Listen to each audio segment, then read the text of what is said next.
one of the most talked about debuts of 2024 so far, a fifth effort from a Bristol rock band, a sixth LP from a respected American band, an eighth record from an experimental American musician, and a gothic avant-pop creation by a Canadian musician.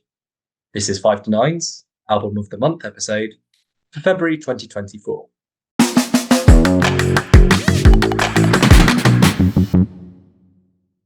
I'm Andrew Belt, editor of the 5 to 9 blog, and joining me once again is Karl Blakesley of New Music Weekly, and Kiley Larsen, the founder of Santa Fe-based record label Mañana Records, which is a mouthful. I think I just about got that right. So how are you both doing? Doing well, thanks. Yeah, all good. Hope you are as well. Good stuff. So before we dive into the 5 records, as we usually do, we'll look back at February as a month, and we frame it with our 3 music highlights from the month, something Karl actually kicked off with at the end of it last year. So Karl, yourself, what were your 3 music highlights from February? Yeah, so I'll kick off with my gig highlight for February, which wasn't just, I'd say it wasn't just the highlight of the month for me. It was like an all-time gig highlight, which was TANGK at Most Point Arena here in Nottingham. It was just a show that I booked in, I think it was April or May time last year. It was kind of around the time that the album came out. So it was like nearly a year of waiting for it to finally come around. 10th time seeing them, and although they're always fantastic, for me they're one of the best live acts around. Even at the same time, you did always get the sense that they were maybe holding themselves back to an extent, and that they could do even more with the live show. They're one of these bands that kind of prides themselves on being different and unique. So they would sometimes give you like unconventional moments in their sets. So they do this thing called the quickfire round, which were like snippets of their biggest songs that they pulled into this sort of mashup, it was always good fun, but you were kind of like, well, sometimes you just want to hear the full song. So for example, like Sorry You're Not a Winner, their biggest song that they've got, I think I've only heard it as it was recorded once. And then even this time they did like the first bit, and then it was like a remix version for the second bit. But yeah, this time it didn't matter because everything else about that show was just next level phenomenal. The staging, the production, the set list felt like a celebration of their whole career up to this point. Rao coming into our block and doing like a lap of the arena during one song. Just making this big spectacle of a show still feel personal, which is, it's always hard to achieve, I find, with the big arena shows, but they managed to get it done. But yeah, still had all the flourishes, lasers, confetti, these huge like LCD screens projecting mad imagery all the way through. And yeah, just the band themselves sounding better than any time I've seen them before. So yeah, it was just amazing to see one of my favourite bands put on this incredible show. And yeah, the best thing about it was the ticket price was £33.50, which was, we were front row, first block of seats. So yeah, to have that in an arena for £33.50 these days seems crazy. But the best thing about it was £1 from every ticket sold for the whole tour went to the Music Venue Trust, which is a charity set up to support grassroots music venues. So the important thing with that, proving that, if a band like Enter Shikari can do it, who are obviously a successful band, but by no means like the most profitable, I imagine, when you think of like bigger artists and organizations, it just goes to show that those bigger artists and, your Live Nation and people like that, there's no excuse to not give back to the, like they do in football, the musical pyramid, as it were, going forward. So yeah, if you're listening and you're someone who loves to moan about ticket prices going crazy and then still pays £100 plus for these big stadium shows on Ticketmaster, know that the artist you're paying to see probably can do more to support music and not rip you off at the same time. So, you know, I love my arena shows, but for me, you know, going to see a smaller show and seeing a support act that I don't know and maybe discovering their music for the first time, I find that could be just as like rewarding and give you a buzz too. So yeah. I went off a tangent there. Basically, support your local grassroots venues where you can. Yeah, because it'll be a shame to lose them. Yeah, we've just had one in Nottingham recently, so yeah, I think that kind of added to that show as well. That element to it just made it even better in my eyes. So that was the highlight of my month. So yeah, now my preaching's over. I'll just shout out 2 albums very quickly. Firstly, Filthy Underneath by Nadine Shah was almost my pick for the pod this month. And we'll go on to obviously the one that I have picked, but this would have been a great one as well. It's just an absolute tour de force of a record. Raw, powerful, moving, deals with heavy subjects like grief, depression, but in such a graceful, honest way. And sonically, it's really jaw-dropping as well. It sounds like it's been recorded live in the studio. Minimal kind of production on it.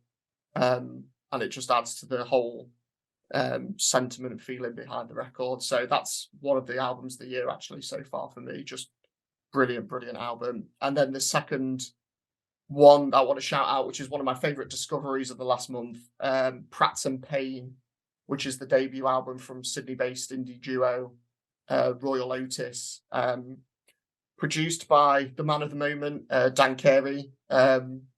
Every record he seems to have his fingers in, just fantastic at the moment. And this one's no exception. Great hazy guitar record. And if you're a fan of bands like The Strokes, Tame Impala, for you, Kiley, a bit of Lemon Twigs in there in places too. Yeah, it's one that I actually listened to it because they're doing a festival off to in the summer, and I can already picture, you know, listening to this album in the warmer weather when it comes around. And it's really got that kind of summer feeling to it. So yeah, that debut from Royal Otis, go check that one out. And yeah, that's my 3 highlights this month. Yeah. So 1 gig, 2 albums. Kiley, I think throughout the year there's likely to be gigs, particularly you know the Mañana Present series. Just, you know, every week there's new and different artists and lots of genres. So yeah, I won't preempt it, but give us your 3 highlights from February. Yeah, I mean, as enjoyable as these are, hopefully in the warmer months here, I get something unrelated to that for a good gig to go to. But yeah, when your Friday and Saturday nights are doing this, you look at the schedule and you say, dang, Friday, dang, Saturday. But it's all great because, I mean, yeah, my 3 highlights, I'm going to go with 2 shows. The first was at the beginning of the month, and it was a double bill that I was really excited about. We had Betty Benededley, who just moved to Santa Fe from Austin, Texas in the last, I think, 3 or 4 months. And she plays in a band in Austin as well, still called She-Verb. But her solo material is all instrumental, a lot of banjo and, you know, some big plucky guitar lines. And she makes these gorgeous loops. And it's just this Western campfire kind of Tarantino thing that just, she has a big way of taking over the room without having any lyrics, and it's just a vibe. And so I was really looking forward to that one, and it was everything I wanted and more. And even better was where we had one of those great bills where the supporting act also could easily be a headliner, and that's Dandy Lioness. She's out of Taos, a fixture in the northern New Mexico scene, but she's a kind of a more soft goth sound can, as I said at the show, I've seen her a few times, and this is the best I've seen her. And she just reminds me of the first few PJ Harvey albums, just a raw talent that's so excited to see where she's going from here. And then the other one of the month was, I think, the biggest surprise I've had yet, one that I was looking forward to, but also both these bands only have a few singles apiece that, on streaming services. So the headliner was Violet Rising, which is a fairly new band out of Albuquerque, and very kind of stoner psych Sabbath riffs, but fronted by Christy Gomez is her name, and she's just a incredible front woman. Awesome 4-piece, guitarist shreds like crazy, drummer's amazing, and it's fun to do those heavier shows like that in the small space that we have these shows. So they were awesome.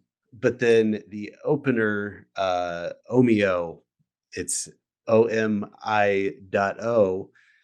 I guess I can say this in public, but it was my favorite set I've seen so far in the 3 months of doing this, and good 5-piece with a charismatic frontman that, very synth driven new wave, in parts reminds me of Nation of Language, at the same time very broody, like Boxer era, The National, and just one of those greats. Just I can see these guys also going somewhere.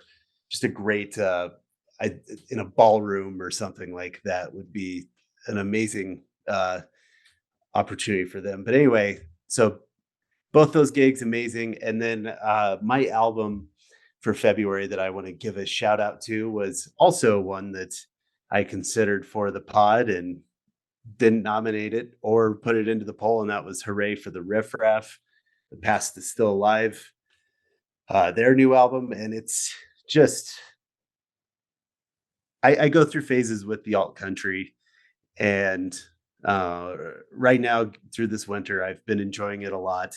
And so this is an alt country turn, much like Waxahachie, any of the Angel Olsen that have done these kind of alternative into alt country moves. And I mean, I don't know if you gave it a listen, Andrew, but the way I've viewed this album is it reminds me a lot of Mitski's record from last year, and I ended up liking that record quite a bit more by the end of the year. But this to me is like the version of that album that I want to hear. And so just a gorgeous Americana singer songwriter. Brad Cook produced it, who's essentially the Jack Antonoff of that that scene. He's on everything, and just really, really killing it. So yeah, again, I think outside of the albums that we've already discussed, still kind of felt like a sparse month overall. But the things that did land, I really enjoyed a lot. So no, I haven't listened to the Hooray for the Riff Raff record. Probably won't surprise you, and I think particularly because of the choice prize undertaking we did for that little special podcast last week. So having to cram in, I mean, from my book, I think it was an extra 7 albums in a short space of time from the best of Irish music from last year. So yeah, that plus catching up with February, and as you know, when I had a bit of illness in January, I was already on the back foot. So I mean, March I've barely begun, even though they all came out at the beginning of March. We'll get to that next month. So, but I think that's probably the third Mitski related album, between the two of you, which you've recommended, as well. The names of the others escape me, but I tried the two which you both independently gave last year a go. So shows, like her or not, there's you know, she's memorable and seems to have her imprint on lots of music going out these days.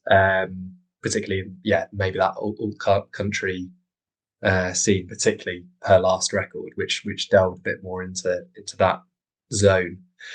And then two very diverse shows I think you're sharing there as well from the Mañana Presents series. So yeah, good that you're able to really mix it up on a weekly basis. And that, kudos to you for that, really, because I can imagine that is not easy by any stretch, booking and getting this all up and running. But it's my Instagram feed is constantly being replenished with the latest show. So I'm doing my job then. All good. Good. So we've had one gig from Karl, two from Kiley. Again, it will be 0 from me, and I don't know how long this will go on for. But the last month I've pretty much been cooped up as we've been awaiting our second child, which is, she's now here, all good, very happy. Music, which I can listen to, but not go to because I've needed to be on call. And so I want to just highlight 2 albums and 1 EP from February, which just a brief note on January versus February. I do think January was okay, but I think February's actually gone in an upward direction. And so I really feel that the musical year is really hitting its stride. But firstly, one which actually was a January review I did for the 5 to 9 site, The Miserable Rich Overcome, Brighton band, who had been on hiatus for 13 years until they brought out this record on February 2nd. And in 2017, the lead singer, had an awfully tragic moment with his 13-day-old son, who unfortunately passed away in 2017. And this actually was a catalyst for catching up with members of the band who had been on hiatus, and very happily they have another child now, and that's gone well. And what you get here, despite that being the catalyst and that also being the inspiration for some of the most hard-hitting songs on this record, there's also some very positive ones. I mean, the kind of lyrical directions are in many different places, but generally, Overcome is a fantastic word to describe the record as well. And they said that they like the duality of it being overcome with emotion on the one sense, but also overcoming difficult situations in life, and that really shines through. And just one of those which popped into the inbox and sort of gave a go and was really blown away by. And so they don't seem to have a huge audience from what I've seen on social media, but they're certainly a band in my book who deserve a larger audience than they're getting. And if only that song, which directly relates to that tragic incident, is just an incredibly hard-hitting song. And it got me. Let's say that. And in the way that only Eric Clapton's Tears in Heaven has hit me before for a song like that. So go in with eyes open with this as well, because it can be quite difficult, perhaps, some of those songs to listen to as well. But really beautiful and fantastic that they've got to this stage where they've come together again and made this record. So that was right at the beginning of the month. Just briefly, 2 others I want to highlight. So there was Merrin Jean, Dog Beach.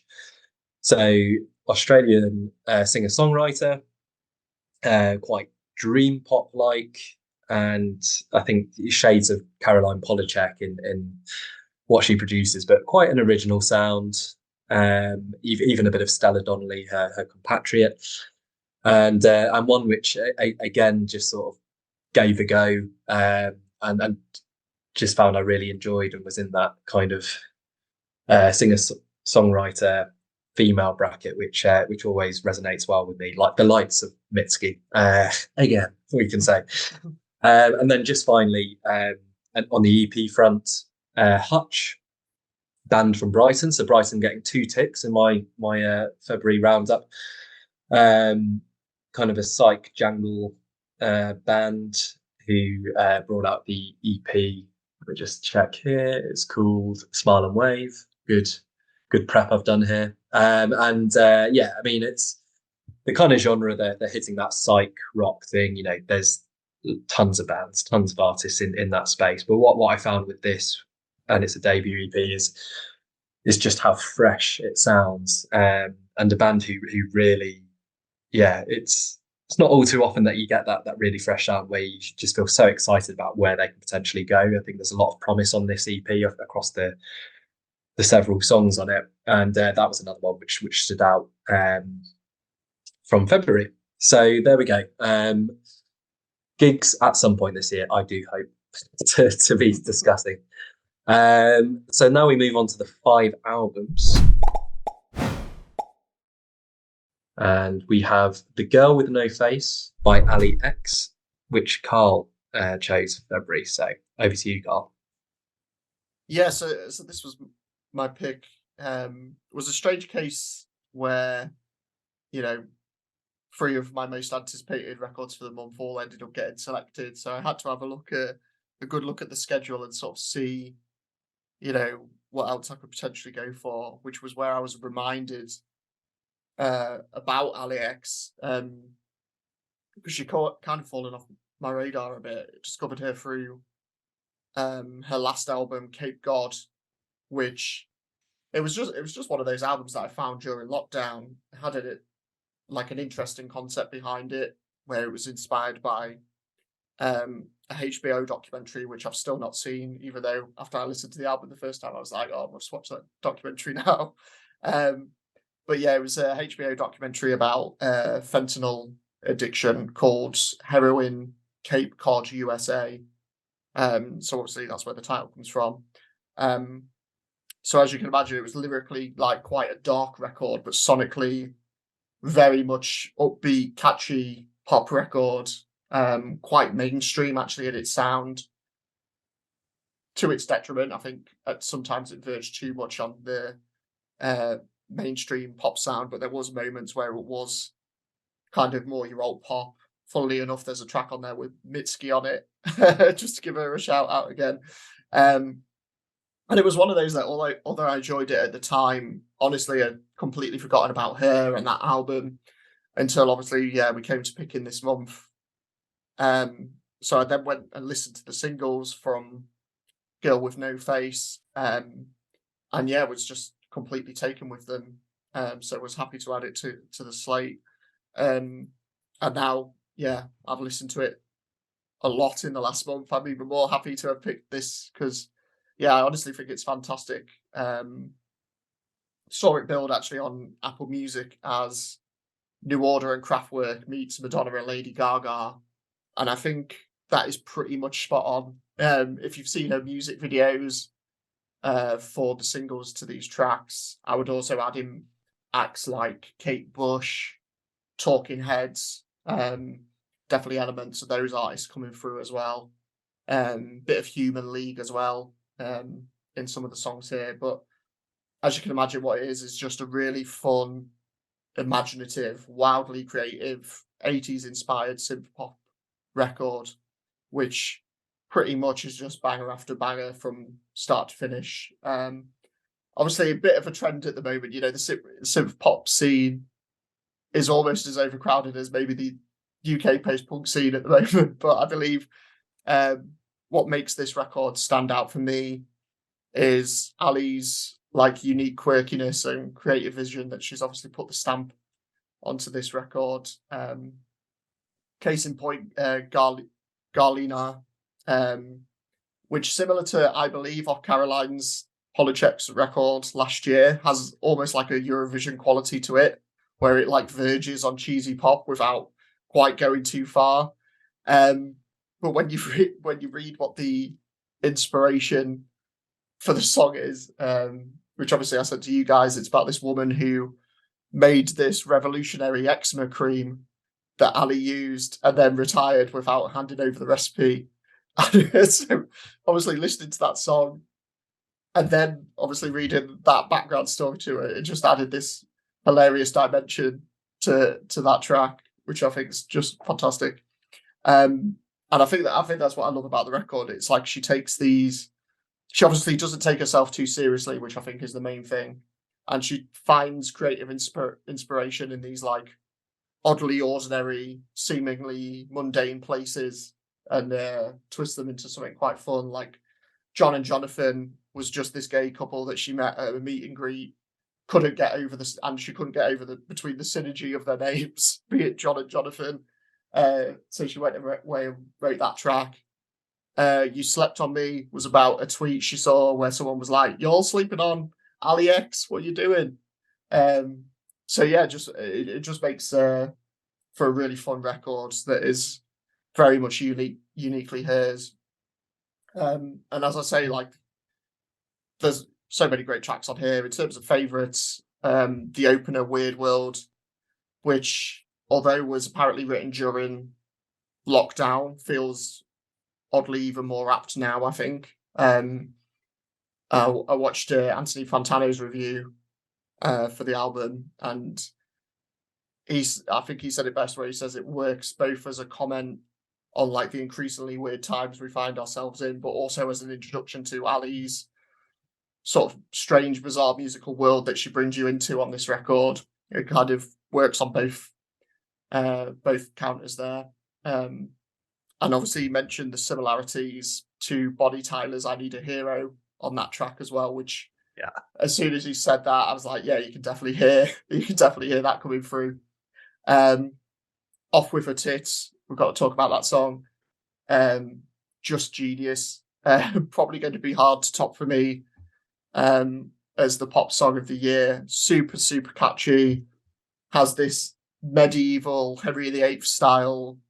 I know Henry VIII's not medieval before anyone chips in on the comments for that. But you know what I mean? He's got like this medieval style delivery in the chorus, which works, I think, with the song's subject matter being all about, you know, societal views on gender identity and self-acceptance. And again, just a really quirky, unique way of tackling that subject and the way that she puts that across. I think it's just brilliant. And like I say, just the song itself is super, super catchy.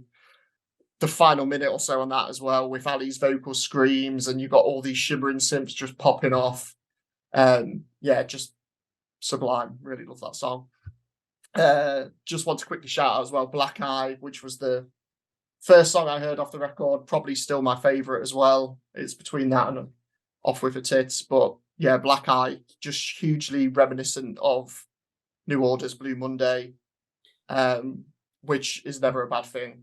But yeah, again, Allie puts her own stamp on it, so it's still very much her song. Got this brilliant synth line running through it, which is quite addictive. But yeah, towards the back end where it just turns purely into like shades of New Order's Blue Monday, that's where it kind of kicks in for me. Again, just a fantastic track. There is one that I skip on here. It's the one moment that I'd say lets the album down, and that's Hardware Software. I've tried to come around on it. I think you guys know the first time I heard it, I was like, "Oh no, what have I done with this?" But yeah, it's. I think coming after that, especially coming after that excellent first half, I think those first 5 songs are just fantastic.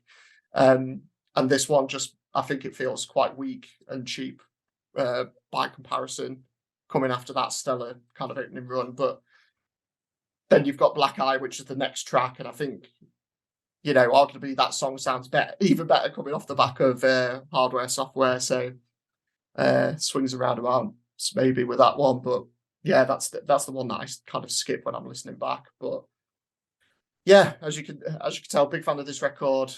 Think much like Caroline last year, or last February, has set the standard for pop records for the rest of the year for me.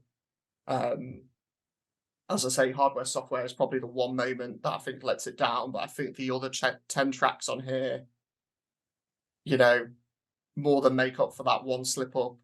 Yeah, it's just real, and a big step up, I'll say as well, from Cape Cod. As I said, I think that album maybe verged at times where it went kind of too commercial pop, whereas this one, she seems to have found her creative stride and found her groove on this one. So yeah, real big fan. Top tier pop music, if that's your thing.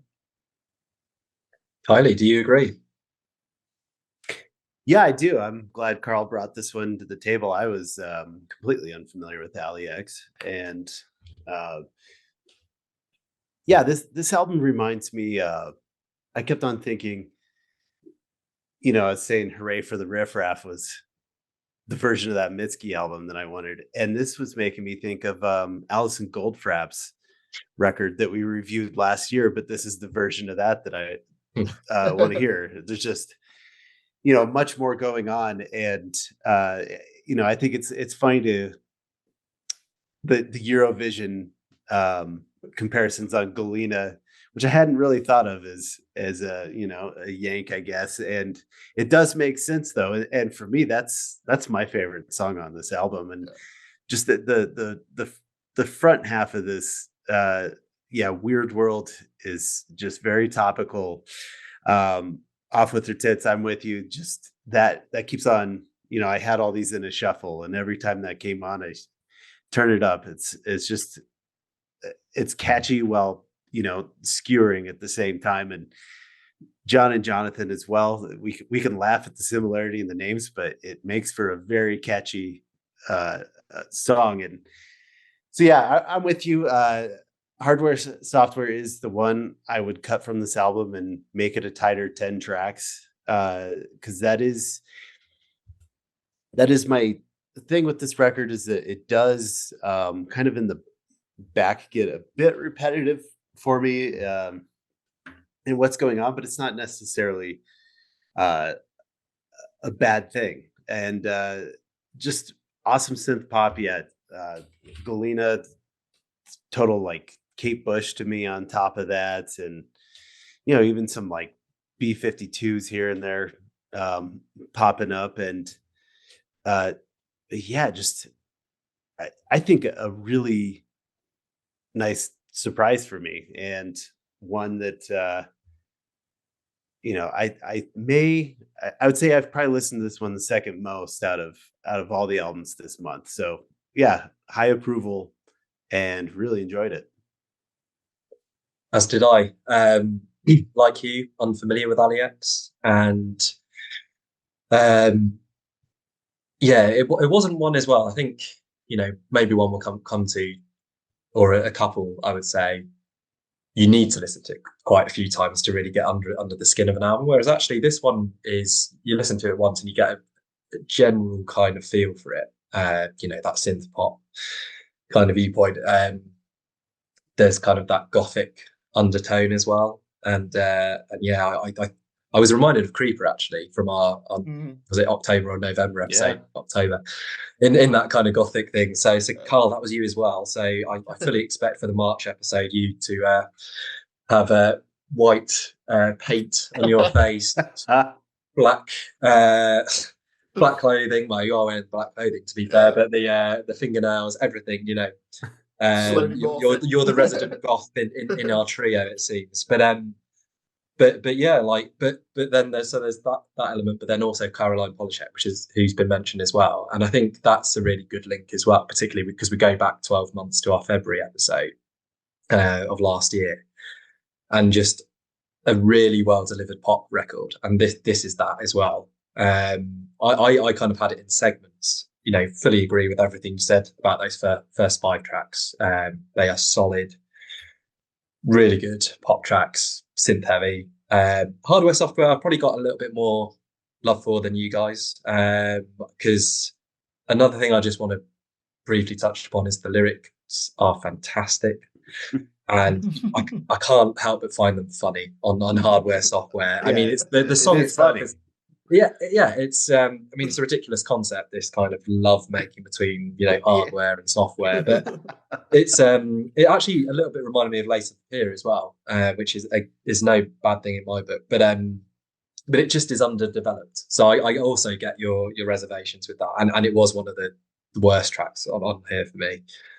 But the bit where it really hits its stride is the trio of You Slept on Me, which Karl you referred to earlier, Saddest Smile, which is this really epic slow arrangement. You've got that low hulking bass, the gothic vocals, and also the really creepy high vocals in that, which is kind of adds at the end of her like verse segment and just sort of carries as the music goes as well. I mean, that's really finding her Kate Bush or like a more acceptable version of Danny Filth, perhaps. And then Staying Power. That trio for me is just the real heartbeat of this album, where I was suddenly like, yeah, I'm converted, Allie X. I am with you. And actually, it kind of made Truly Dreams, the last track, a disappointment to me, because it was just bang, bang, bang. And then you get to Truly Dreams and it was just a little bit corny and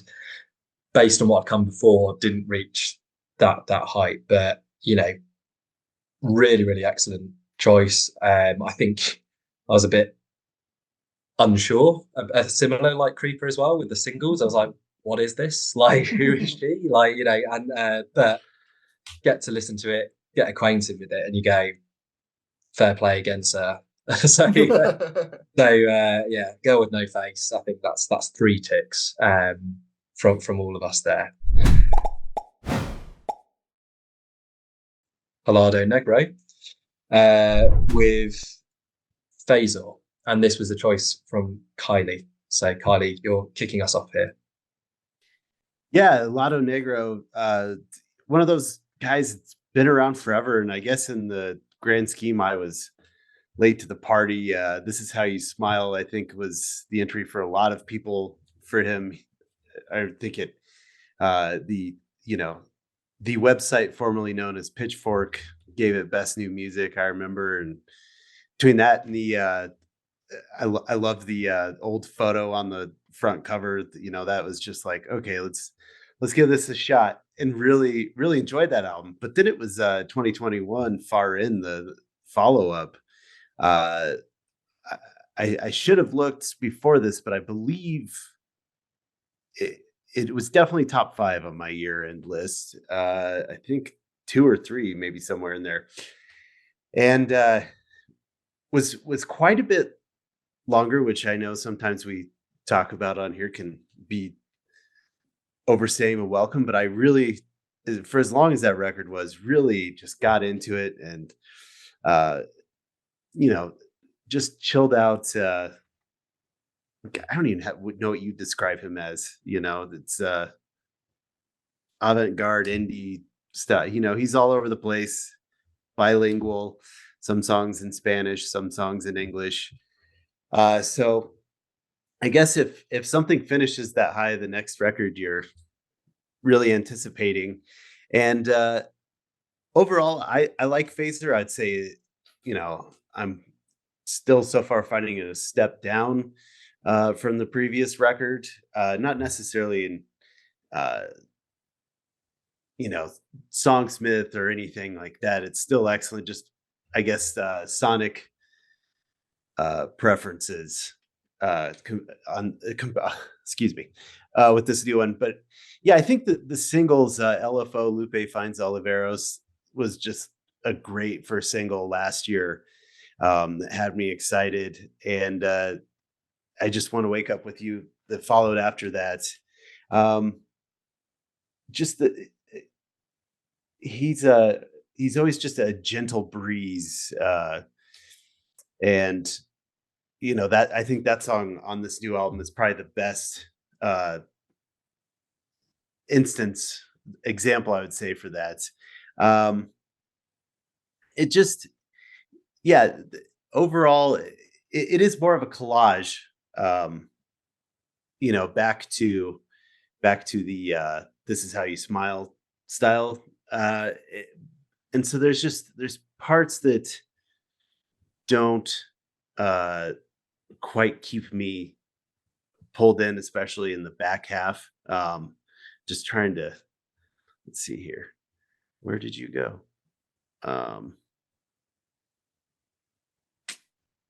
Yeah, I think it's like that.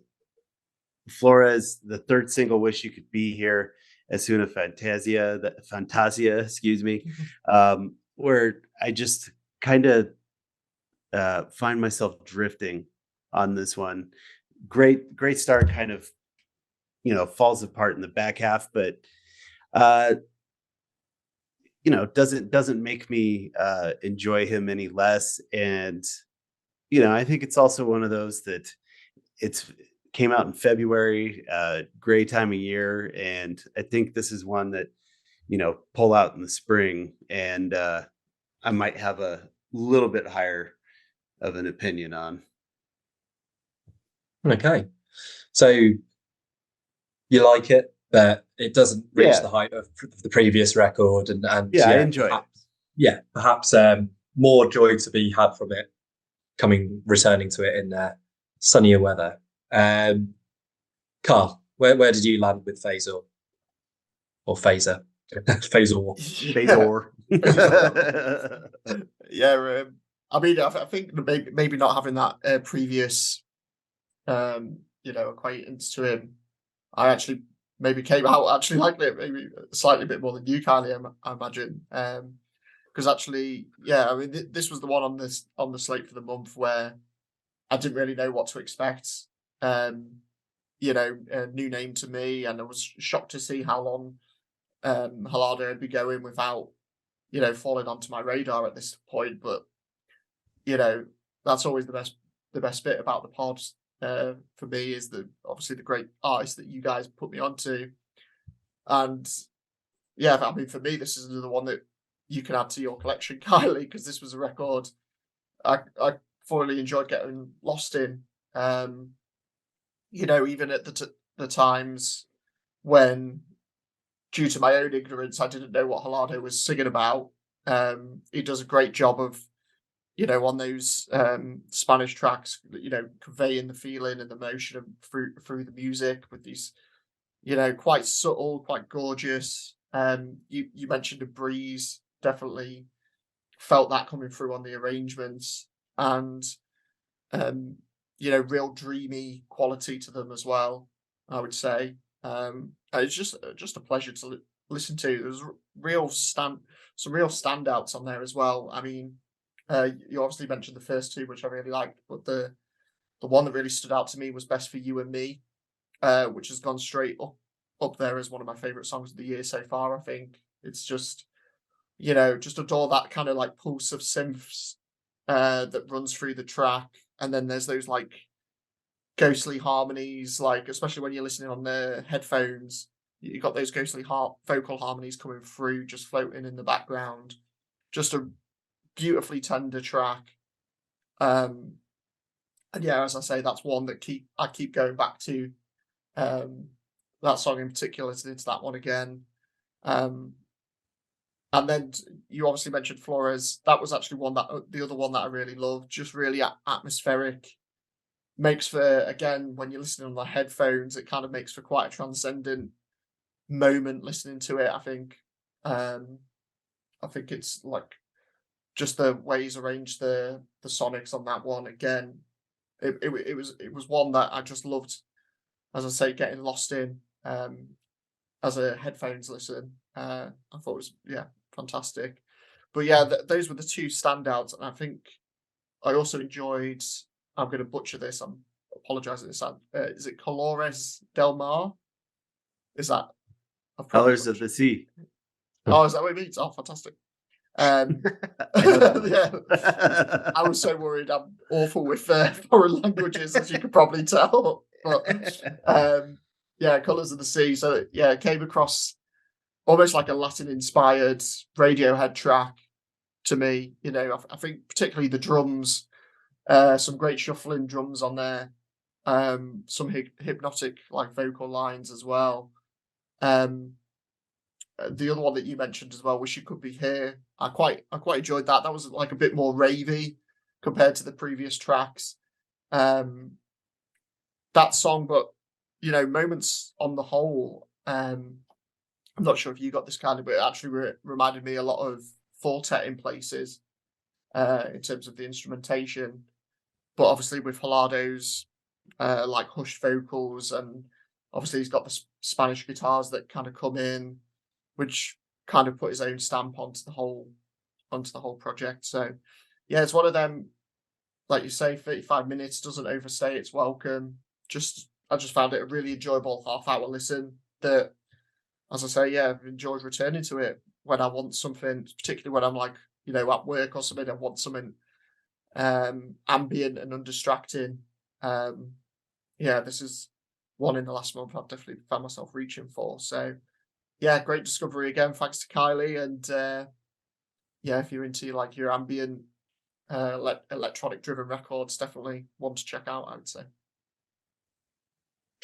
Yeah, I think I'm probably more with Kiley on this one, where there's some great moments, and interestingly, in your review there, Karl, the first 4 tracks you mentioned are the 4 which I've lifted as my favourites. So I mean, and Kiley with the first 2 tracks on the album, LFO, Lupe Finds Oliveros, so catchy. It's just cheery sounding, really hooky. And all I need to do is think of it, and it's in my head. It's just got it's just a bit in a nice way, I hear enough children's music to with my son that there's things you don't want to be stuck in your head. That is one I'm very happy to be stuck in my head for as long as possible. I Just Want to Wake Up With You, yeah, another one which was mentioned as the single, and then yeah, Best for You and Me. Yeah, really lovely synth in that one. And with Flores as well, they were the 4 which I sort of picked out as my favourite from here. With Flores, I just found really calming, in a kind of Boards of Canada type way. And the electronic drums, the build at the end there is great, with some lovely mellow acoustic guitar as well. And then I'd say the majority of it is good, but without reaching those levels. And then there were just a couple which I just didn't do much for me, and there was right in sort of the center of the album with Echo Tricks Me and out there. I found Echo Tricks Me a little bit repetitious and out there. Reminded me of a Jamie Woon song, very bare, and the kind of fax like sound I found a little bit grating there. But overall, really lovely discovery, as you mentioned, Karl, and Kylie. I think you're probably on the leading front for bringing artists we're not aware of. I'm obviously bottom of that list. So another great discovery, because yeah, I hadn't heard of Helado Negro before, and yeah, nice to add another one in that ambient sort of space, which can just be so absorbing, as you kind of referred to, Karl, in terms of where you've kind of enjoyed that 35 minutes throughout, and like I say, I think there were moments where I was really hooked in, and then others where it just felt it drifted. But good album, in a strong month. TANGK by Idols. So yeah, this is my selection. The 5th album from post-punk Bristol band Idols, who I've been aware of since kind of the beginning. First of all, because I was going to Reading Festival when I saw their name on there, did my usual thing of sort of researching who's on the lineup, and that was their Mary Berry track. Thanks, I think that is that what it's called, or no, Good Luck, I think it is. But anyway, the one where Mary Berry can do everything, and it's kind of quite quirky lyrics, and I thought, okay, this could be an interesting band to see. I went and saw them in one of the tents at Reading Festival, and they were just sensational. I love those moments at festivals where you kind of might know 1 or 2 tracks of the band, you think they're interesting enough that I think live they might be good, and then you go and you're just blown away. And that was one of those moments. I think maybe it was 2017 it was that I saw them then, just around the start of their discography. with their first album, which was after the death of Joe Talbot, the singer's mum, who had been looking after in a caring capacity, and is quite.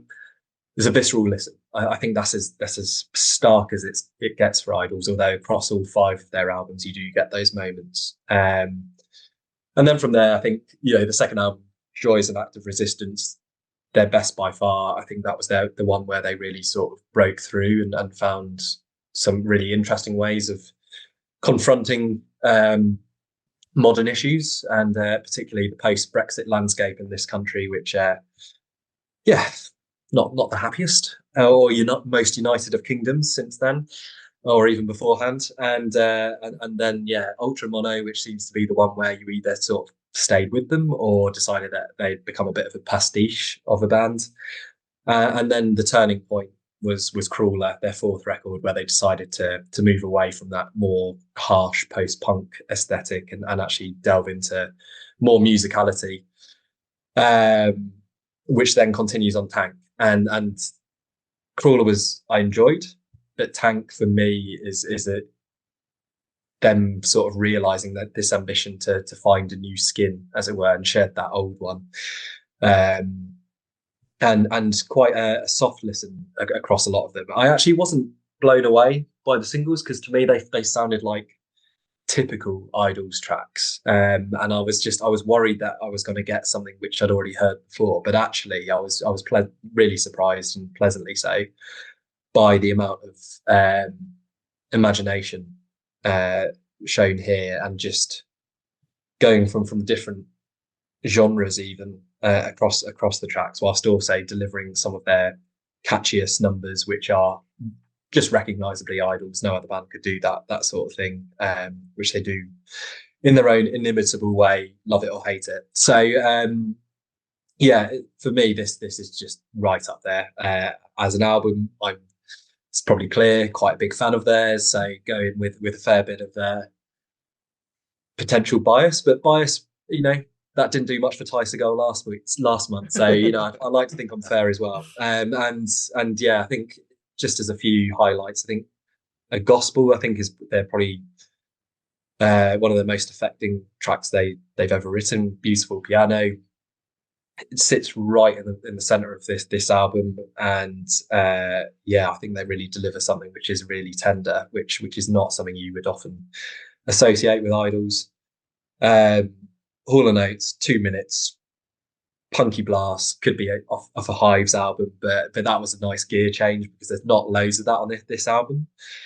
And Pop Pop Pop, I also really enjoyed. I thought it sounded like Joe Talbot fronting Aphex Twin. They just go for something quite different in electronic here, which is probably where you get the Radiohead influence, and then that's probably with the producer who's helping him out here, which has been referred to in quite a few reviews as well. But I mean, with perhaps the exception of Monolith, the last track, which was a bit of a damp squib, and this album, it for me, is at a high level, stays at that high level throughout, and probably quite clear that I very much enjoyed it. So who would like to burst my bubble or or agree? Who would like to go next? You go, Karl. Okay. Yeah, I mean, so I've always enjoyed Idol's output without being. I sort of see myself as enjoying their output without being like a massive fan.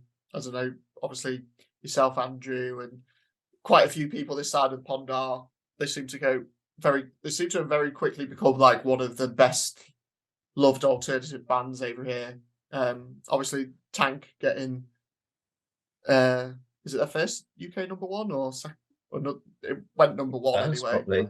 I'm not sure if it was their first or whether one of their others has, but yeah, obviously going to number one, which was kind of shows their popularity over here. But yeah, like most, I imagine, came in on Joy as an Act of Resistance was the one that I came in on, which is still my favourite record of theirs. Ultra Mono, as you say, Andrew, I struggled with, but then Crawler, I liked the direction they were stepping in, and as you say, I think that record definitely laid the foundation for this album. If that was them kind of dipping their toes into this more melodic sound, then TANGK is them like, fully submersing themselves in it. And yeah, like you say, I think they do really pull it off. I think it's, although it's quite different to Joy, and does maybe in places lack the fire and energy of that record, I think it is easily my favorite of theirs since that album. Obviously, you mentioned produced by Nigel Godrich, which isn't surprising listening to it. You can definitely hear the similarities to Radiohead coming through at points. And as you say, it's just very solid throughout. Idea 1 is like it's a similar kind of intro I found to what is it, MTT 420 RR from the opening track to Crawler. It's kind of got that ominous sense that something is brewing with those like raindrop like piano keys that come in. And where that track on Crawler, I think the lyrics were kind of talking about a storm coming. This one, it's almost like a fire rise. He's singing about a fire, so it's like a fire slowly rising up. But like the general vibe of those two tracks, I found quite similar. And then Gift Horse just comes crashing in, and it's, as you say, classic Idols. Those static, shock-like guitars, Talbot's, rough and raw vocals coming in. I think I enjoyed it as a single, but I think as a way to properly kickstart the album, I think I love it even more in the context of the track list here. And just while we're on the track list, I'd say that would be my one criticism of the album for me, is probably the sequencing. Obviously, I mentioned the energy of an album like Joy, and I think the thing that just slightly lets this one down for me is the fact that after Gift Horse, it then kind of sits into first gear for a couple of tracks. I really like Pop Pop Pop, Roy, a Gospel, but I feel like those three together just kills the momentum that they kind of get slightly on that one. So I think if it was me, I would maybe move, a track like a Gospel to the back end, and maybe bring forward a track like a Jungle or a Hall and Oates. I think as it stands, that's my one kind of gripe, as it were, was I think the flow of the record could just be that little bit better. For me, there's too many of like the more subdued tracks up front, and maybe the faster, louder tracks too weighted towards the back end. But yeah, I mean, that aside, there's no denying the high points that are here. Mentioned Roy just there, but absolutely love that track. The way it kind of rumbles to the swell of Joe Talbot belting out that baby, baby, baby refrain is just fantastic. Dancer with LCD, one of my favourite singles of last year. Still enjoy it here. That great bass line going on, catchy chorus, great video as well for that song. Hall and Oates, you mentioned, just absolutely rambunctious, fantastic central riff. Jungle, really theatrical nature to it. And then you mentioned you weren't a fan of Monolith. I actually thought that was quite like almost like a nice epilogue to the album, quite a haunting ending to the whole thing, with the way that saxophone kind of like comes in just at the end of that track. It reminded me a bit of, in terms of the vibe of it, like Joy Division's Atmosphere. Kind of got that vibe from that song. But yeah, I'd say that was my only minor complaint, is the maybe switch the track list around a bit, just so the album keeps the momentum up. More similar to the previous efforts. But that aside, you kind of mentioned it, Andrew, plenty of high points, plenty of career best moments on this one. Love the direction that they took. As you say, they could have easily stayed in that post-punk lane, but I'm always up for a band, pushing their boundaries, and I feel like they've experimented with something new. And as a result, this one puts forward like a more nuanced, accomplished sound. An accomplished experiment for you, Kiley? I will say, I think I enjoy this one the most since Joy as an Act of Resistance. But yeah, for me, idols are also really big here too. I think, most people that listen to rock music are going to know uh, who idols are. I mean, even Grammy nominated. Wow. But anyway, I think they suffer from, having two amazing, the debut and the follow up, and kind of writing that post punk, even though Joe Talbot says they're not post punk, but writing that post punk wave when I think the revival was still fresh and um, appealing for my listenership. But yeah, same thing. Like Ultra Mono was my fall off, and I don't know if it was wrong place or wrong time, but I didn't enjoy Crawler either. So yeah, I was excited about this one though, mostly because I know we had the disagreement in the WhatsApp, but I loved Grace as a single, and I thought it was enjoyed it as a sign of things to come, and like trying those new things. And while it is classic idols, I thought Gift Horse was a fantastic single as well. The one that just I still can't get into, gonna disagree on, is Dancer. I don't know. I love the bass, like you said, on it, but the rest of it, I don't know. It doesn't. Another one, LCD Sound System, an all-time favorite that lately just has not been exciting me. So that combination, just, I guess, coming maybe a few years too late for me to truly get worked up about it. But yeah, I'm with you. I think it is the sequencing on this album that, for it to be a classic album, it's got a flow, right? And this entire album feels, start, stop, and just, for me, drags in a lot of areas.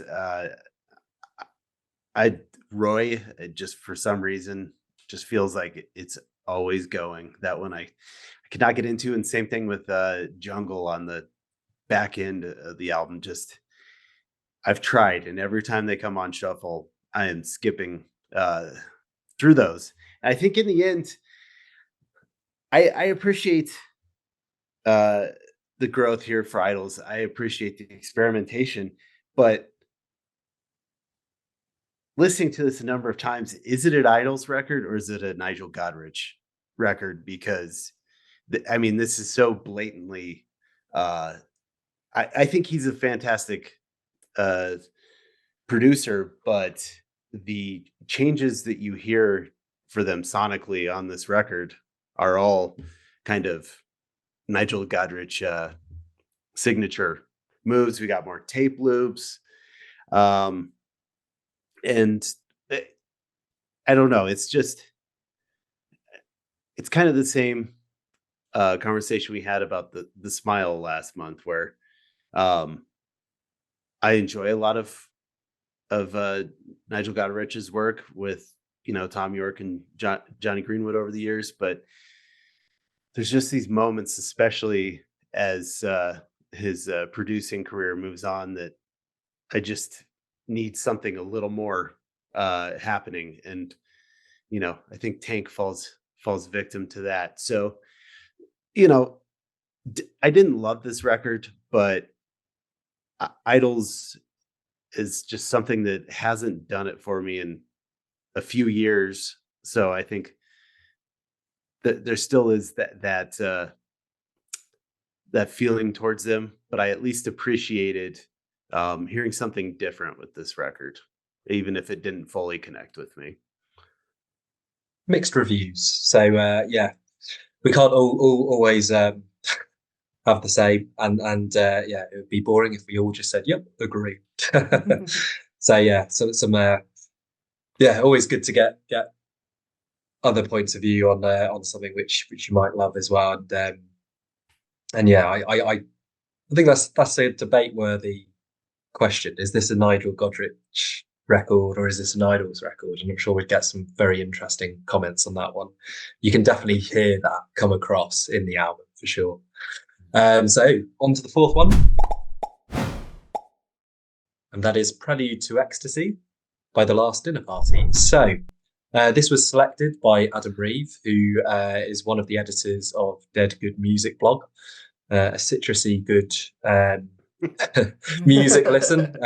There's it's all to do with oranges and music, apparently, although I think that's the branding element, the citrusy good stuff, and great selection, because this is one which there's a lot of hype around, and occasionally we do like to tackle some of these hype led albums. And kicking this one off, we'll have Karl. Yeah, I mean, it's funny. I mentioned, obviously reviewed this one in my blog, and yeah, mentioned when talking about this album, and we've mentioned before as well on the pod, how media hype these days can greatly distort expectations when it comes to an album. I think we mentioned last month the buzz around Sprint and how that actually worked against them, as that was, it was a solid debut, but for us it was maybe billed to be a bit more of a revelation than it initially turned out to be. Similar, I think, with Boy Genius last year. Thought that was a solid album, but personally for me, it wasn't as good as the hype would have suggested it to be. So yeah, there's the media hype, but then there's also your own expectations that you can create as well. The National, one of my favourite bands, built them up in my head to be this untouchable force that just naturally deliver with every album. And then obviously last April, when they do deliver one that is subpar, it somehow ends up even more disappointing. So yeah, going into this one by The Last Dinner Party, I had probably both of those factors at play. The media hype machine well and truly behind them. BBC Sound of 2024 winner, Brits Rising Star winner, column inches galore dedicated to them, which are obviously an initial turn off when it comes to this band. But, listen to their music, and that's kind of where my own expectations of this album came in, having heard Nothing Matters, Sinner, My Lady of Mercy, and just being really taken with those singles, suddenly thinking, this could actually be something special. And yeah, with all that, the hype machine, my own expectations, having all that to live up to, the fact that this Last Dinner Party album, I would say, not only meets those expectations for me, but surpasses them, is quite incredible. I did mention in my review how it reminded me of when, the Arctics and Oasis were breaking through, not necessarily because I think they'll go on to have the same cultural impact as those bands, time will tell on that front, but those were two artists with, all the hype in the world before their debut came out, and then their debuts almost still ended up sending them into like another stratosphere. And I kind of feel like that's the way it's going with The Last Dinner Party. Biggest opening week of album sales here in the UK by any band in the last decade. Fastest selling vinyl debut of any group this century as well.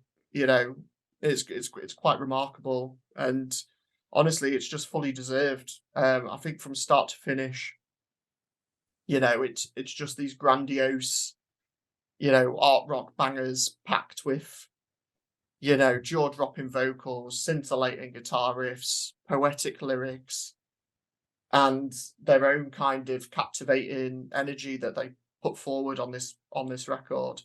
I think the first half is outstanding, but then the second half is somehow even more magnificent than that first initial run of tracks. I won't go through highlights, because honestly I could mention every track on here probably, but I'll shout out the last three songs are probably my favorite on this, starting with Portrait of a Dead Girl, which, one of the songs of the year so far for me.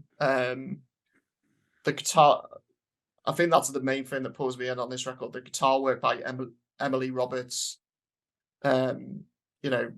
just utterly jaw-dropping. It's incredible how accomplished she sounds on all the songs here as a lead guitarist. You almost have to remind yourself that this is their debut album and she's only 26 years old, because you know, you listen to this and the level that she's playing her guitar at, and at some of these songs, it's just, yeah, it's mind blowing. It really is. So yeah, for me, the album's just phenomenal all the way through. With, as I say, each song feels better than the last one, and it kind of builds to this big crescendo where, you know, Nothing Matters comes in. It's this triumphant kind of fist in the air moment. It's the penultimate track on the record, and you know, it was great as a single, but I think placing it as that penultimate moment on the record, it just adds another level to that song. Yeah, just that placement in the track list, just extra power to that song for me. And then the final song, Mirror, again, Emily Roberts, her towering guitar work on the back half of that track, just incredible. The sweeping strings that come in, Abigail Morris delivering that "I'll fade away" refrain. It just closes out emphatically and brings everything full circle. As it ends with that like orchestral instrumental at the end that kind of ties it back to the start of the record. So yeah, as I say, top tier debut album for me. The one band I've heard in recent years where all the hype around them feels justified.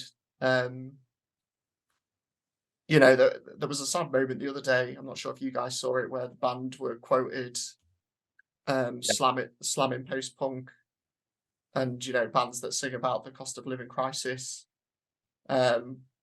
which obviously, you know, reading it on the surface, it did come across as like quite problematic to read. You know, as you can imagine, as soon as that kind of got flagged, it quickly started circulating on social media.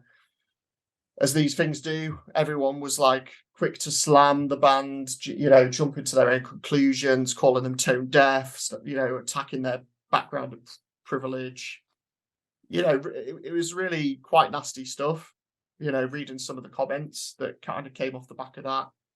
And then it turned out, you know, less than 24 hours later, it turned out the quote was lifted by the journalist completely out of context, attributed to the wrong member of the band, and it was from an interview last year. So like the journalist ended up having to put an apology out after he saw the backlash that the band was getting. And you know, when you see the quote in the correct context, it's clear that they were just talking about, you know, music after lockdown. It was almost like a slightly badly worded way of saying a lot of people are looking for escapism from reality, and that's where their music comes into the fold. But yeah, the way that quote was used, it was just completely flipped to mean something that it didn't. Obviously, as I say, attributed to the wrong person. But yeah, it was just one of those things that really annoyed me, because, you know, you have this young band that we should be heralding for their obvious talent and, you know, giving us this amazing debut, but instead people are kind of sticking them with this industry, or they're an industry plant, you know, giving them that tag and jumping at the first opportunity to try and cancel them. You know, for me, we should, you know, when a debut like this comes out, you should be nurturing and promoting it, you know, new music and new artists, you know, especially when they are this good, you know, you should be like building them up rather than, you know, rushing to tear them down. But anyway, rant over. I went off a tangent again there. But yeah, love this album. Fully on board the Last Dinner Party hype train at this point. And yeah, I can't wait to see what they do next. Certainly been mired in controversy. I think, you know, from the very beginning, due to the record deal they have and industry plants. That's another thing which has been leveled at them in the lead up. So yeah, I did see that all as well. Did you see all this as well, kicking off, Kylie, or the backlash to that particular quote? Yeah, that quote I feel like was just the millionth thing with this record, that it doesn't stop, and I've had to just completely stop reading most of that stuff and definitely separate it from this record, because yeah, I agree, this is an excellent album, let alone a debut album. This was the first record of the year where I think I was driving back from the airport at 6:30, 7 o'clock in the morning, something like that. And it was rainy, sleety, and just put that on for the drive back. And just every single song, I think, landed for me. Outside of, I can't help but laugh at the intro every time, the Hans Zimmer of it all. It is a little over the top, which I can see where that would kind of give you an impression about this band. I think you could get rid of that and you'd be okay. But yeah, this is, I mean, we can crap on them all we want. We can call them industry plants.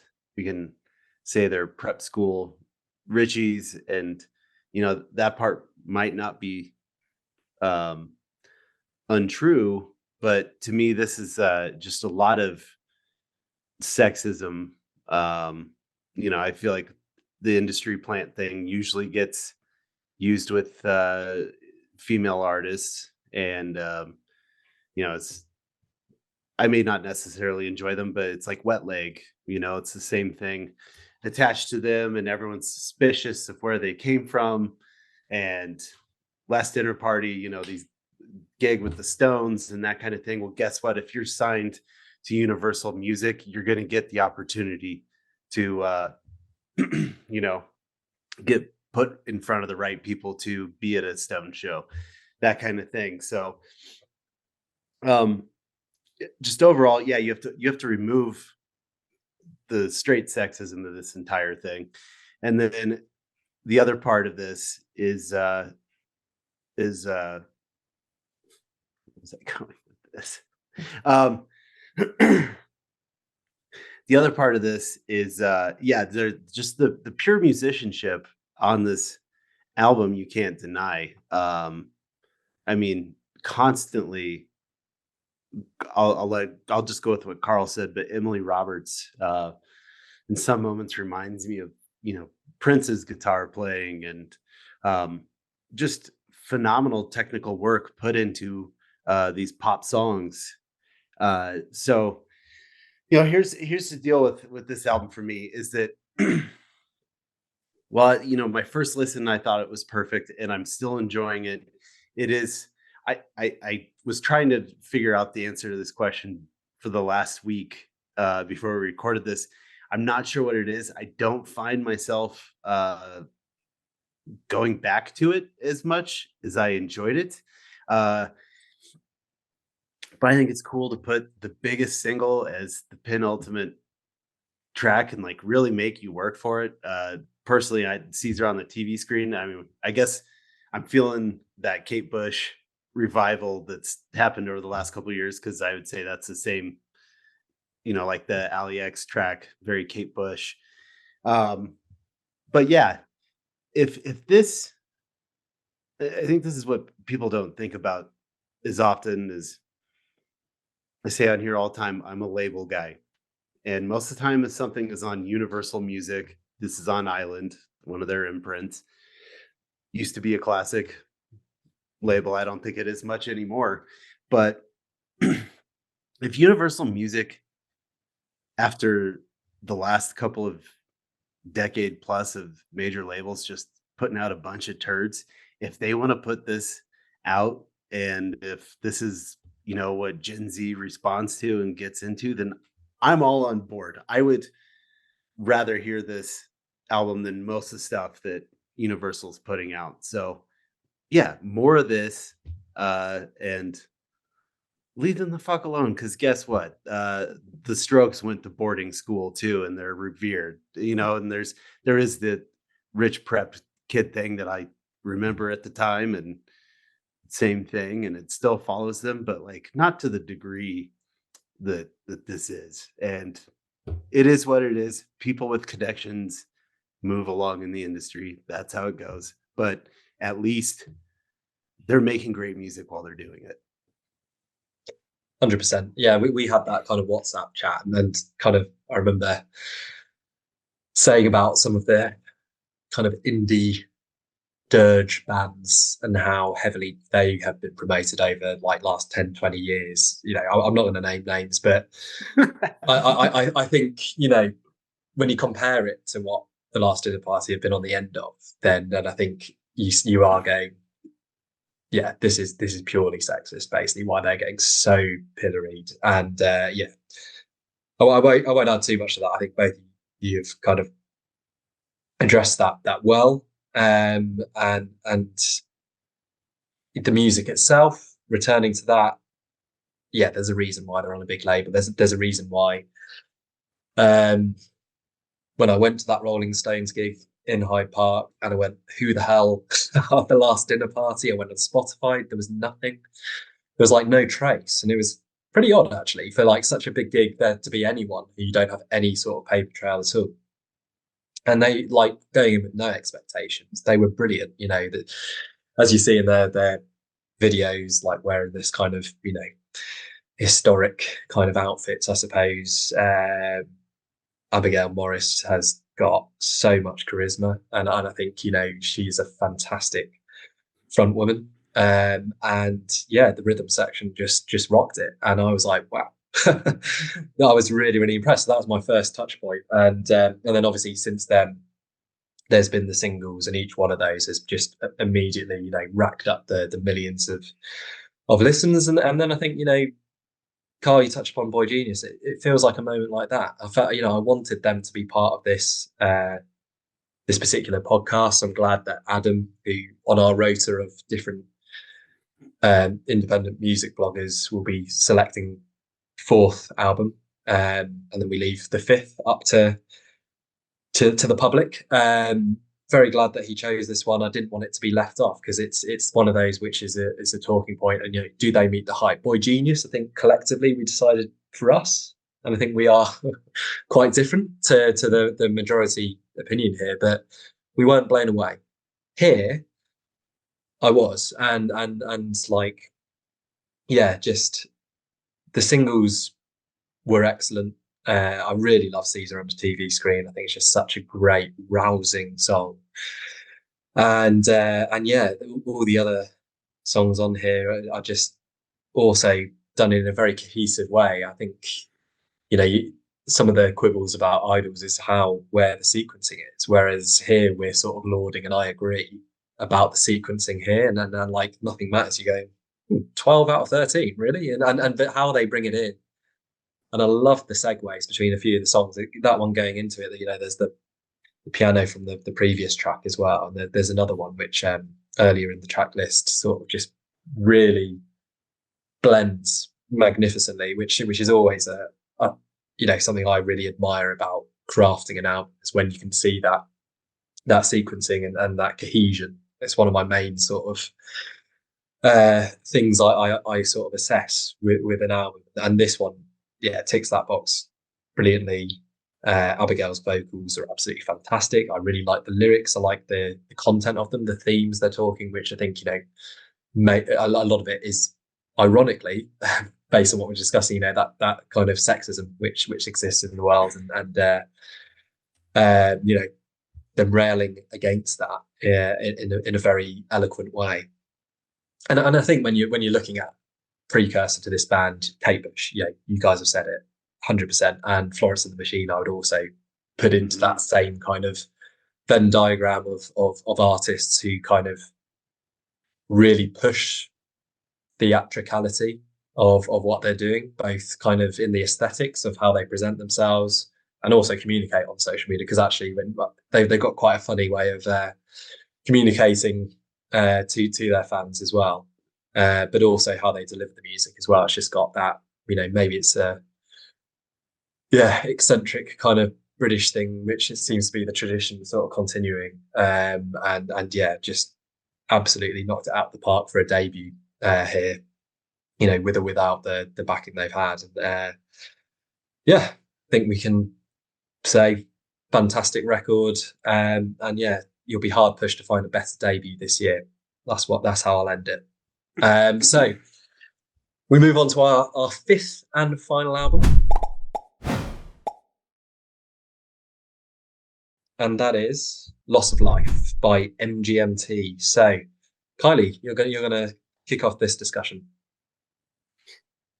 Yeah, I think MGMT is one of the most curious bands to me in that I think I'm in the rare camp that I think they get better um, with each album, because I think back to Oracular Spectacular, and that came out right when my wife and I started dating. Not to age myself here, but she worked at Urban Outfitters, and that was one of those albums we just referred to as Urban Outfitters music because it was in the 5-disc shuffle and just played all the time. And then between that, we used to go dancing at this now defunct.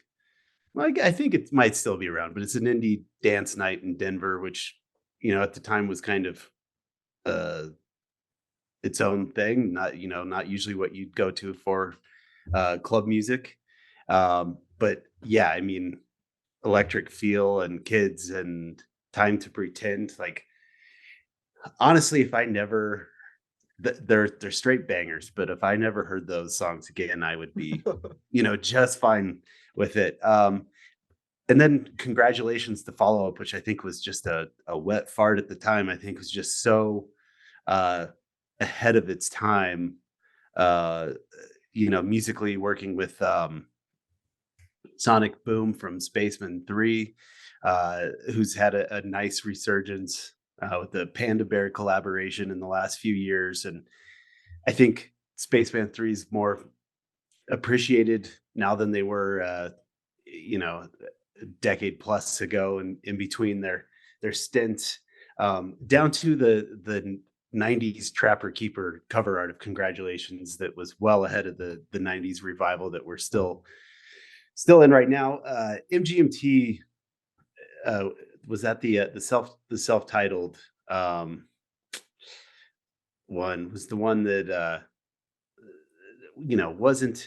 wasn't quite my thing, but then the last one, which kind of I know they'd gone on hiatus, and I generally thought, well, they're probably over their early aughts indie buzz band, that might be it.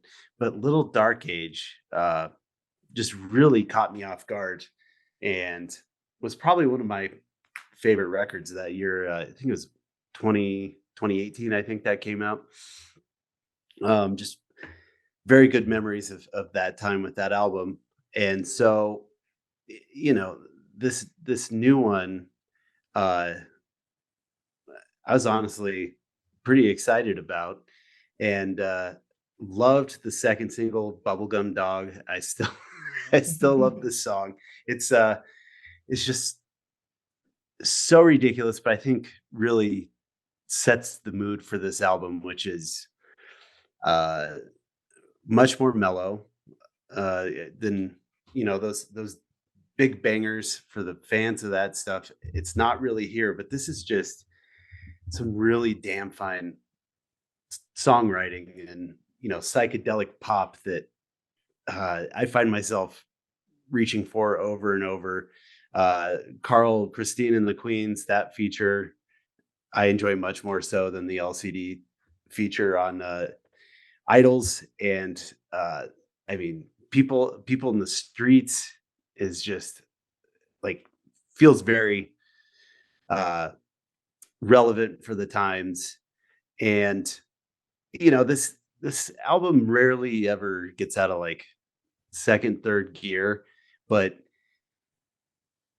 I think as MGMT have kind of always done, is they're a band that people are late to appreciate um, what they've released here. And this, kind of reminds me a lot of another buzz band from that time, Foxygen, a little more in their alley um, than the stuff we've heard from MGMT. But yeah, I think this is it's an awesome record. And it's got my boy Nels Klein on Mother Nature, just great guitar work on there. And One that I would say is definitely in the top end of my early year end list. Just love this record. I think, especially for a second half to their career, these two albums have just been flawless so far, and I'm finding myself enjoying it more than their earlier work. Karl, how did you find Loss of Life? Yeah, it's like, as Kiley kind of touched on, I always find MGMT's career trajectory oddly fascinating. You know, as you say, they burst onto the scene in, what was it, 2007, 2008, and you know, as someone who was 17, 18 at that point, I can tell you there probably wasn't many bigger bands at that point in time for like me and my friends. You know, as you say, those 3 singles, Time to Pretend, Electric Feel Kids. But yeah, that whole Oracular Spectacular album was just everywhere. You know, blasted on the stereo in our sixth form common room. As you said, you go to an indie club night, you'd probably hear all three of those songs. Every time. Yeah, during the course of the evening. And you know, I mean, the big memory for me was like we did our first Glastonbury in 2008, and MGMT were the one band, like our group, we all made sure to see. They had like 2 sets across the weekend, and I think definitely my friend ended up doing both of them. I only did one, which was on the Park stage where they brought out Harmar Superstar. Yeah. Who also There's a time capsule. Yeah, he also turned up with Griff Reese as part of Neon Neon over the course of the weekend. So I inadvertently saw Harmar Superstar twice that weekend. But yeah, as you say, yeah, brings me straight back to that time. And so I kind of always have a special place for that record, without needing to go back to it all the time. As you say, it kind of got played to death to a certain point. But yeah, as you say, that after that they kind of went away for a few years, came back with Congratulations, which I think, although it had its moments, the title track especially, I remember really loving. There was that big long kind of. I remember they released a single and it was like 13 minutes long or something. I can't remember what it was called. But yeah, it was ultimately, I think it was like a bit of a curveball and didn't, yeah, as you say, resonate with the people who enjoyed their debut. But yeah, obviously their self-titled came out just after that, and I think, yeah, I listened to it once and never went back to it. Like you said, kind of thinking, yeah, that's them done. We'll probably never see from them again after that. But yeah, same to you, Kiley. When they came back with that Little Dark Age record, I think it was the return that they needed. One of the, like you say, one of the better albums of that year, and it just gave them a new lease of life.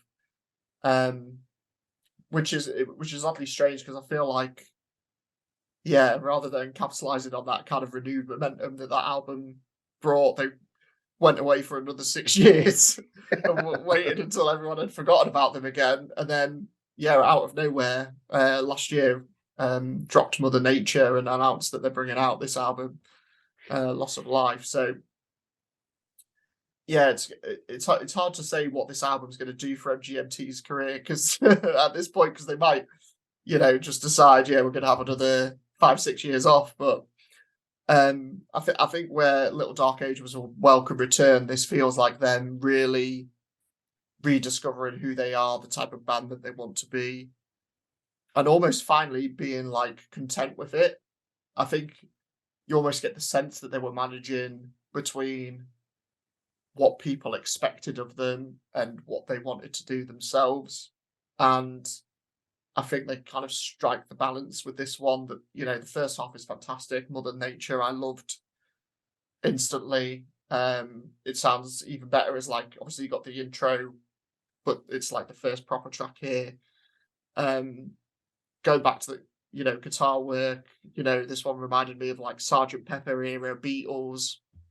Just like a great energy to it. Obviously mentioned Dancing with Babylon, which is probably the poppiest track that they've done since Oracular Spectacular. This, like, yeah, spacey mystical ballad that you'd think would sound out of place, but it doesn't. You know, Christine and the Queens bringing their own flair to it as well.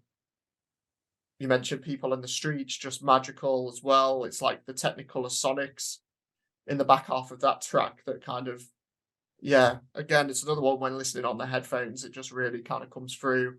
And then, yeah, Bubblegum Dog. Yeah, love that song as well. So I think that makes like a pretty faultless first 5 tracks, you know. Some phenomenal guitar work again, bit psychedelic. Bubblegum Dog is a bit grungy as well, but you know, just all brilliant, those first 5 tracks. For me, the second half maybe isn't quite as strong. I think it does tail off slightly, but there's a couple of great moments. Nothing changes in that back half. I think that's the pick of the bunch. You know, those jazzy horns and just the general kind of sentiment on that song, quite stripped back. And then the title track right at the end, I think that's a really kind of playful finale to the whole record, and a nice way to kind of round it out. But yeah, it's the other kind of tracks in that back half that haven't quite gripped me as much as that first half yet. But I think it's just great to have, you know, MGMT back again, you know, forging sounds as captivating as they are for the most part here. You know, I think for me it'll be hard to look beyond the nostalgia of Oracular Spectacular, as that album is kind of so ingrained into, you know, that time of my life. But yeah, in terms of the songcraft and how accomplished it is, I'm with you, Kylie. You can easily argue this is the best they've ever sounded. And I'll join the chorus of praise. Yeah, really enjoyed Loss of Life. It's interestingly, it felt like where it took me was just one where you're just enveloped by it, and kind of what I hoped the Smiles album do, basically, to give a comparison to last month's one, and where that one didn't quite wrap me up, this one did. You know, I'll just briefly, I was at university with Oracular Spectacular, so we've got Kylie courting, Karl at school, me at uni. And yeah, like I loved Time to Pretend. The other ones were fine for me. But it was, yeah, decent album. And then, yeah, I only caught back up with Little Dark Age. So it's interesting how that one seems to be the one which has re-engaged fans sort of a decade on.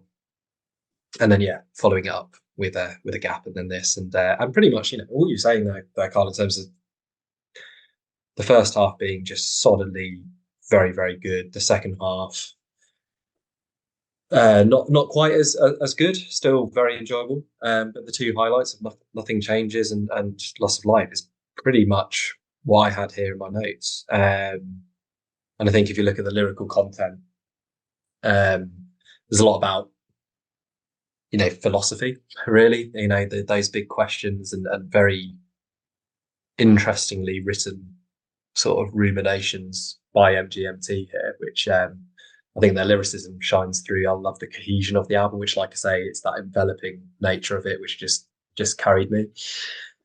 There's quite a bit about love as well, not like always so obvious, apart from with the song with Christine and the Queens, which is, you know, as kind of straightforward as they get on this record. But yeah, reading through that, and also that kind of adaptation, I got the sense that, and I don't actually know whether this is the case, but I assume it is, that either one or both of them are parents, because there was quite a few kind of, you know, that I wish I was joking song where it's like, yeah, Disney on Ice, that's my that's my Everest now in my life, you know, and yeah, so I think in some of the lyrics, because they are not the most straightforward, maybe a bit like how the Shins lyrics, which I find similarly beguiling, but in a very positive sense. That's what I kind of gained from Loss of Life, and obviously, you know, Life and Death as well, which goes back to the philosophy. So yeah, I think they really delivered on what they set out to do here, and yeah, it's just really, really enjoyable. Glad they're back on the scene, and that we can kind of still be talking about them, you know, 15 years on from when they first came out. with their kind of indie sheen.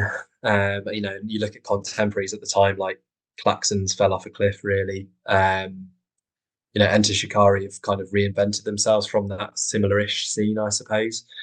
And they're still going strong. And then MGMT, yeah, I like what you said there, Karl, about how they kind of like just come in every so often to remind you that they're still around and still creating things, but don't feel that need to be doing it so regularly.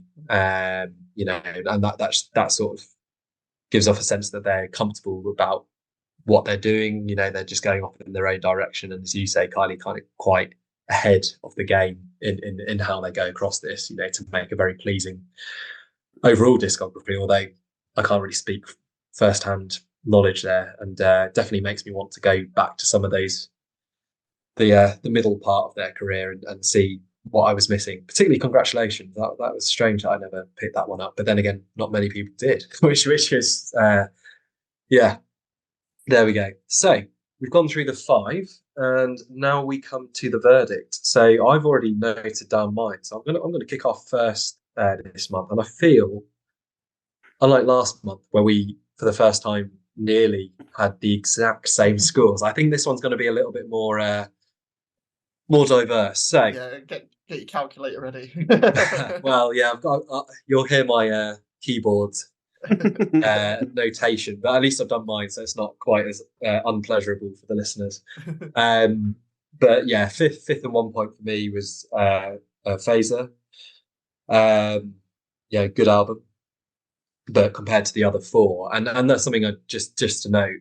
I think, like last February, we have hit upon an exceptionally good month, and so in fourth, my 4th place would have come first in January, just to highlight what a strong field this is. And 4th is Allie X with Girl with No Face, so she gets the 2 points there, but a really fantastic pop record. In 3rd place, I have MGMT with Loss of Life. 2nd, I go with the debut by The Last Dinner Party, and then Idols was my favourite this month and getting the 5 points. So I will ask Kiley to go next. Sure. Yeah, this is fun because I'm with you. Outside of number 5, Idols, which I'm still just not coming around on. This is 4 albums that, yeah, I think in January probably could have been a first place, but yeah, my number 4 is Helado Negro as well. Number 3 would be Last Dinner Party, or yeah. And number 2 would be Allie X, and then number 1 would be MGMT. Leaves it very open.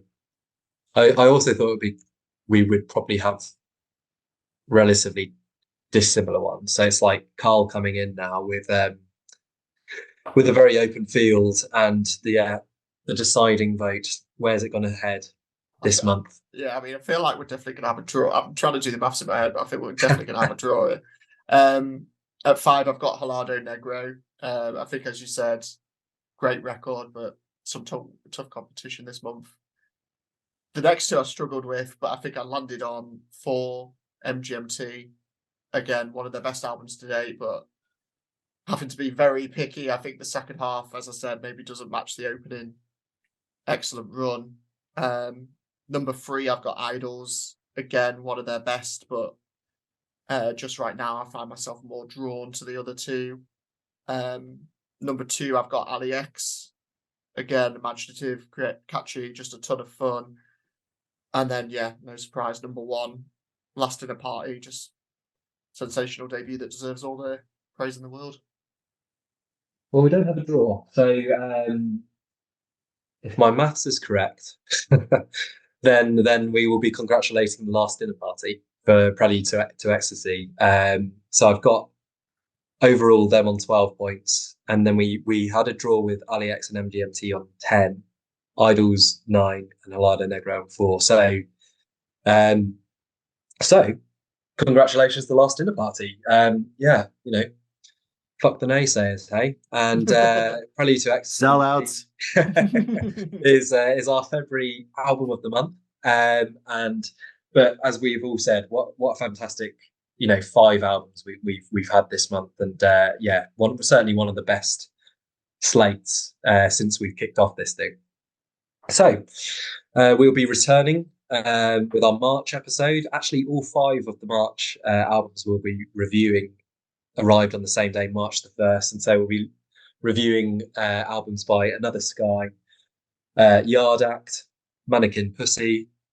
I'm testing myself now because I didn't write this down. And Sheer Mag. Sheer Mag, and one other, which actually I think is the one I chose. But everything. Thank you. So they're the 5 for March, and we will also be sticking up the poll for April, our 5th choice, then as well. So do have a look at our social channels and do vote. And as ever, you can stay up to date with what we're up to by following 5 to 9 on Twitter and Instagram, New Music Weekly via @NewMusicKarl on Twitter, Mama Mañana Records via @Mama Mañana Records on Instagram, and Blinded by the Floodlights via @BFloodlights on Twitter. So thanks for listening.